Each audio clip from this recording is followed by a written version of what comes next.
But Jimmy Caan and I did a picture called Harry and Walter Go to New York, and we did a whole number in the beginning, which was written by Marilyn and Alan Bergman, which is Nobody's Perfect. I can get it for you wholesale. Obviously, you meet your first wife then. My first girlfriend. Your first girlfriend. Yeah. Please tell us all about that. Tell us all about that. Oh, seriously, but she was your first girlfriend. Well, we had to cast the role that I played. Once they cast this part, then they had all the finalists come in to audition, and with me being there for them to see how I felt about them. And Barbara auditioned for my secretary called Miss Marmelstein. Beyond brilliant, just so amazing. And she sang 3 or 4 songs, and then her song. And Jerome Weidman, who had written the book, and it had been a picture, a movie, before we did the musical. And Susan Hayward played my part. And Dan Daly was in it too. And Jerome Weidman said to me, what do you think? I said, she's brilliant. And she presents herself sort of like the way I think about myself. She's scared and she's hiding behind things. And I called her because she announced her number. And then she said, I'm singing tonight, come and see me. I said, I think you're going to be in the show. And once you're in the show, we can see if we get to know one another. Is that when she really, really took off during that time? No, oh, no. You would say that she stole the show. It was the best thing in the show. Right.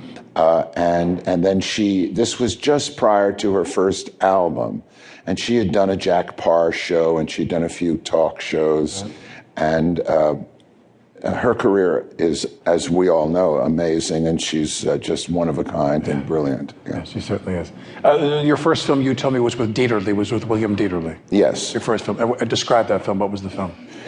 The film at the time was called The Confession, and it was going to be shot on the island of Jamaica at the same time that Dr. No was being done, and also High Wind in Jamaica that Alexander McKendrick did with Anthony Quinn. And I went in and they asked me to play a part called Alessandro, who was a deaf mute. And the picture was starring Ginger Rogers, my first star, and Ray Milland. And William Dieterle was directing it. And I was a deaf mute. And at the end of the picture, I get shocked into saying and hearing. I wonder. What was it like for you to go from vaudeville and theater in New York and to do your first film? When you were making your first film, did you say to yourself, oh, this is it? Because as you and I both know, there are people who come on and they're like, to them, they were born on a sound stage in Hollywood. No, it took me 3 films to find the camera. The first film, and I know you understand this, was William Dieterle, who had directed Charles Laughton as The Hunchback of Notre Dame. Beautiful film. And Paul Muni as a bunch of stuff that he did. And he was calling me Nugent. There was an Elliot Nugent. So in his mind, I was Elliot Nugent. Doesn't matter to me. I don't care who anyone is, you know. And I might call you Nugent. Call me anything. I'll give you a better name than that. So you really kept calling you Nugent. And when you were there, did you sit there and say, oh, I don't have it. I don't know if I have what it takes to make films? Or No. I mean, I had no experience.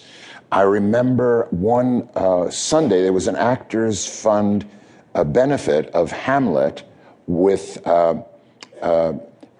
Richard Burton, and I wanted to see it. And Barbara was here in New York, and I came back, which was more than naughty and not supposed to leave. I left the island to come to see that, and I got back, and Ginger Rogers and her husband said, no, that's no. I said, oh, okay. I really wanted to see it, you know, and I had a really good tan. I wanted Barbara to see my tan also, yeah. But in the scene where my character is shocked because everyone's looking for treasure, and the treasure is inside of a statue. And it sort of falls. And so I'm shocked and I didn't know what to do. And I went to see Dieterle there. It was about 5:30 in the late afternoon, early evening. And I said, do you have a thought for me or what to do? And he said, when I directed